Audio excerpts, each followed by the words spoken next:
No vídeo de hoje iremos falar sobre as duas formas de governo, democracia e ditadura.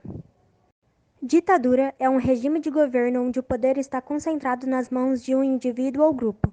Uma ditadura se caracteriza por ter censura, falta de eleições transparentes, de liberdade partidária e um intenso controle do Estado na vida dos cidadãos.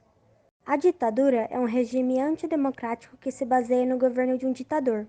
Para exercê-lo, o dirigente se apoia em apenas um partido político, cuja ideologia será a única considerada correta e na censura. O ditador, muitas vezes, é considerado um ser especial, onde os cidadãos devem obediência e não é possível questioná-lo.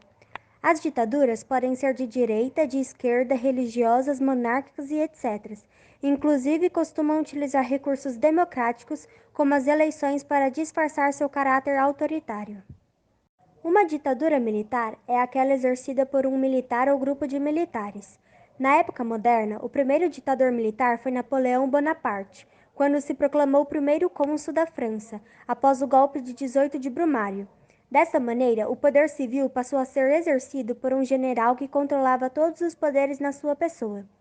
No século XX, vários países da América Latina sofreram ditaduras militares devido à fragilidade de suas instituições democráticas.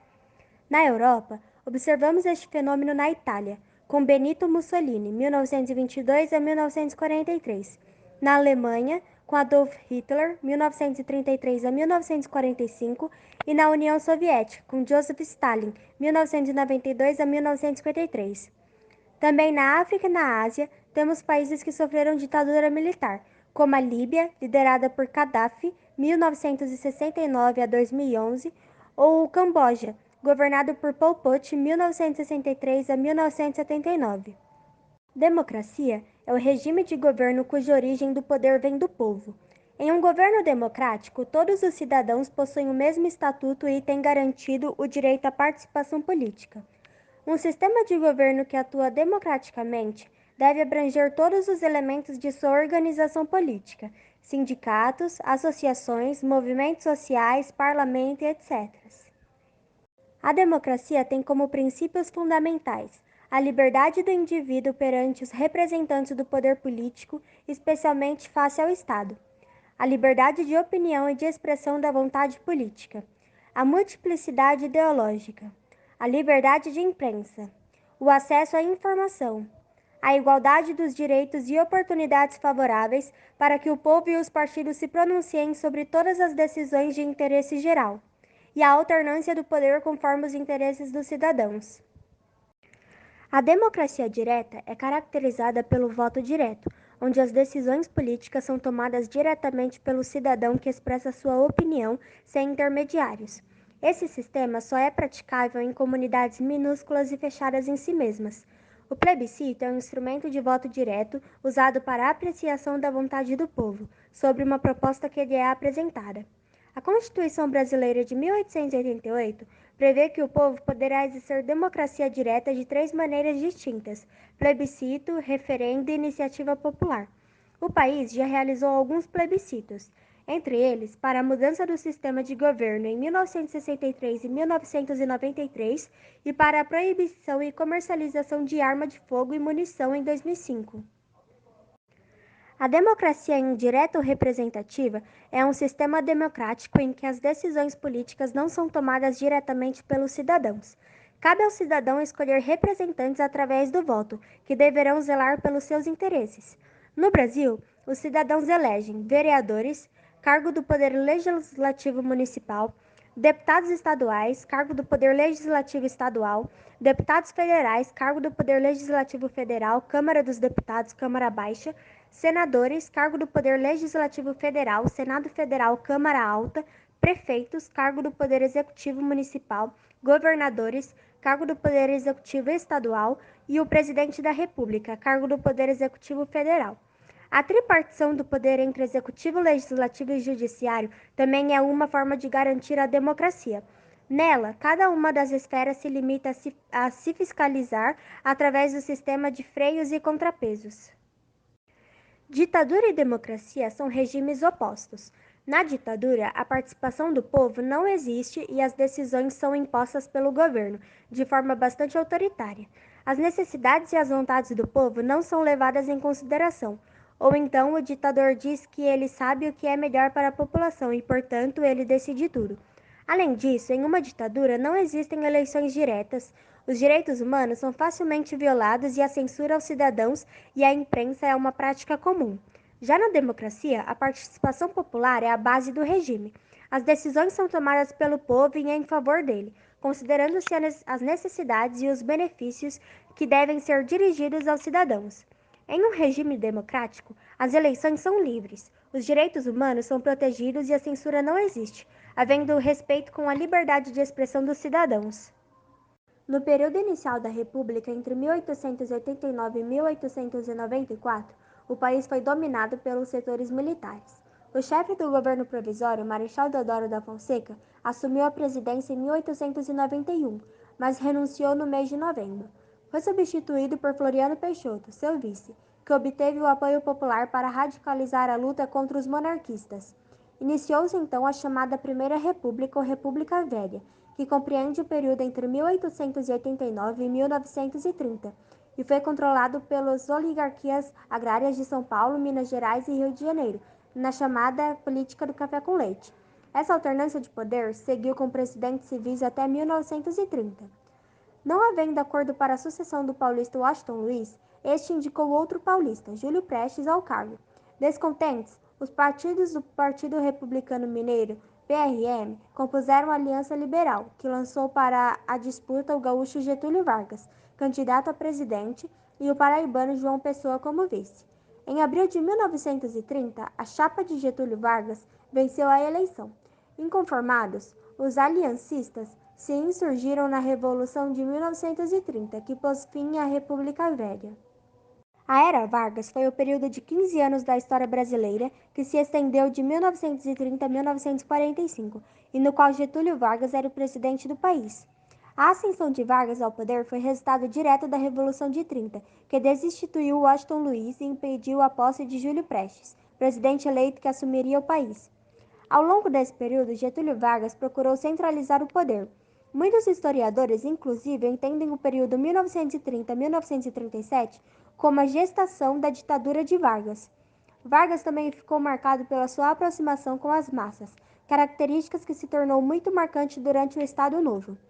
Permaneceu no poder até 1945, quando foi forçado a renunciar à presidência por causa de um ultimato dos militares. Com a saída de Vargas ao poder, foi organizada uma nova Constituição para o país e iniciada outra fase da nossa história, a Quarta República, de 1946 a 1964. Juscelino Kubitschek foi eleito em 1955, com uma plataforma essencialmente desenvolvimentista, que levou o Brasil rumo à industrialização. No final de seu mandato, seu plano mais ambicioso foi concretizado: a transferência da capital do país do Rio de Janeiro para Brasília, inaugurada em 21 de abril de 1960. Em 1960, Jânio Quadros foi eleito presidente do Brasil, mas renunciou 7 meses depois, abrindo uma crise institucional, pois os ministros militares se recusaram a dar posse ao vice-presidente João Goulart, o Jango, por considerá-lo de esquerda. Em agosto de 1961, o governador do Rio Grande do Sul, Leonel Brizola, cunhado de João Goulart, lançou um manifesto pela sua posse. Houve divisão no exército e a crise foi debelada com a aprovação de emenda constitucional que introduziu no Brasil o regime parlamentarista. Mas em 1963, Jango realizou um plebiscito e o povo votou pela restauração do presidencialismo. A ditadura militar é como chamamos o período em que os governos militares estiveram à frente do Brasil, entre 1964 e 1985. O período da ditadura militar foi um dos mais tensos da história brasileira e ficou marcado pela falta de liberdade, pelo uso de tortura contra os opositores políticos e pela prática de terrorismo de Estado. A ditadura militar foi iniciada por um golpe civil-militar realizado em 1964 contra o então presidente João Goulart. Os militares passaram a impor um regime autoritário que era sustentado por atos institucionais. Ao longo dos 21 anos de ditadura, o Brasil teve 5 presidentes generais. O saldo da ditadura foi de 434 entre mortos e desaparecidos, além da morte de milhares de indígenas. Nas eleições legislativas de 1974, o governo militar e seus seguidores foram amplamente derrotados. Lentamente, começou a abertura política e culminou com a Lei da Anistia em 1979, que permitiu o retorno dos exilados políticos que se encontravam no exterior. Foi estabelecido o pluripartidarismo. Surgiram o PMDB, o PTB, o PDT, o PT e o PDS, antiga Arena. Em 1982, houve eleição direta para o cargo de governador. Em 1984, foi rejeitada ao Congresso Nacional a emenda que restabelecia as eleições diretas para presidente, apesar de ter havido grandes manifestações populares a favor do movimento Diretas Já. Em janeiro de 1985, Tancredo Neves foi o último presidente eleito indiretamente, mas morreu em abril do mesmo ano, antes de tomar posse, sendo empossado o vice José Sarney, ingresso do Partido de Sustentação do Regime Militar. O período histórico pós-1985 foi chamado de Nova República. Durante esse governo, uma nova Constituição foi decretada e promulgada pela Assembleia Nacional Constituinte, em 1988, e substituiu a anterior, Constituição de 1967, com a Emenda Constitucional número 1 de 1969. Esta carta ampliou os direitos sociais e as distribuições do poder público, instituiu eleições majoritárias para todos os cargos, em 2 turnos e, entre outras medidas de grande alcance econômico e social, determinou o fim da censura. A primeira eleição direta para presidente, pós-regime militar, deu-se em 1989. O presidente civil eleito foi Fernando Collor, que assumiu em março de 1990.